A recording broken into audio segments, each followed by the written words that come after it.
जिनको किताबी पन्नों के हद तक महदूद कर दिया गया है, जिन पे हमने चंद अशार लिखे हैं। मुलाहिजा फरमाए, जमहूरिया के नाम पर दस्तूर बना देंगे, जमहूरिया के नाम पर दस्तूर बना देंगे, हर पन्ने पर हुकूक के तख्ते लगा देंगे। जब वक्त आया उसको इस्तेमाल में लाने का, तब बेहुरमती से उनको जला दिए गए। मोहतरम सामाईन, आज की मेरी बहनें अपनी कामयाबी की राहों का रुकावट समझती है। मैं उनके सामने हिजाब की चंद मिसालें पेश करती हूँ, जिन्होंने अपने ख्वाबों को पर्दे के साथ मुकम्मल किया है। बिल्किस अब्दुल कादरी, जो कि अमेरिका की फुटबॉल प्लेयर है, और इसी तरह पाकिस्तान से ताल्लुक रखने वाली शहनाज लगाड़ी, जो कि एक कामयाबी तरीन पायलट है, और इसी तरह न्यूजीलैंड से ताल्लुक रखने वाली ज़ीना अली, जो कि एक पुलिस ऑफिसर है। अगर समझा जाए तो पर्दा हरगिज़ भी हमारी राहों का रुकावट नहीं बनता। अल्लाह के रसूल सल्लल्लाहु अलैहि वसल्लम ने फरमाया, अल हयाउ मिनल ईमान, हया ईमान से है, अगर हया नहीं तो ईमान नहीं। इसे पर्दा को अपने ईमान का जुज़ बना लो मेरी बहनों, पर्दा को अपने ईमान का जुज़ बना लो। अगर समझा जाए तो पर्दा एक अजीम नेमत है। और इसी तरह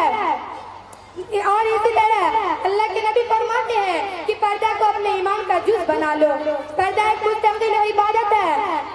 पर्दा को न छोड़ो, पर्दा को अपने ऊपर लटकाए रहो। और इसी तरह हर कीमती चीज को ढांप कर रखा जाता है, इसीलिए औरतों को कीमती और नायाब करार दिया गया, इसीलिए औरतों को पर्दे करने का हुक्म दिया गया। माशाअल्लाह, आज मेरी तमाम बहनें बुर्का करती है, हिजाब लगाती है, अल्हम्दुलिल्लाह, मगर गौर फरमाइए, पर्दा टाइट फिटिंग वाला और एक होता है फैशनेबल, जिसकी लंबाई घुटनों तक होती है, जिससे टांगों के वाज़ेह तौर पर शेप नजर आते हो। नाऊज़ बिल्लाह, नाऊज़ बिल्लाह। अब यहाँ ऑब्जेक्शन होता है कि लड़का लड़कियों में भेदभाव किया जाता है। तो मुझे एक वाकया याद आ रहा है, मैं आप लोगों को सुनाती चलूं कि एक लड़की एक मर्तबा मौलाना मौजूदी से फरमाते हैं कि मौलाना, आखिर क्यों लड़का जो चाहे, जब चाहे, जहाँ चाहे, जैसे चाहे वो कर सकता है, और उसके बरअक्स हम लड़कियों को अकेले बाहर जाने की इजाजत नहीं दी जा सकती। तो मौलाना मुस्कुराते हुए फरमाते हैं, बेटे, कभी क्या तुमने लोहार का दुकान देखा है? उसके बाहर बड़ा लोहा देखा है? वो गर्मी हो, सर्दी हो, ठंड हो, भादो हो, वो वहीं का वहीं पड़ा रहता है और उसके कीमत पर कोई तराश नहीं आती। अब आप मिसाल ले लो तुम यहाँ सोनार की दुकान की, उसके बाद पहरेदार मौजूद होते हैं, जो बड़ी डब्बे होते हैं, उनमें छोटी तिजोरी होती है और उनमें छोटे डब्बे होते हैं, जिन छोटे डब्बे होते हैं जिनमें खूबसूरत से रखा गया और नजाकत से एक हीरा, क्योंकि जौहरी जानता है इस पर अगर जरा सी भी खराश आ गई तो इसके कीमत पर असर होगा। बिल्कुल इसी तरह इस्लाम में औरतों को अहमियत दी गई है मेरी माँ और बहनों, बिल्कुल इसी तरह। और इसी तरह यहाँ औरत वो है जो घर को रोशन कर दे, बिल्कुल जगमगाती हुई हीरे की तरह।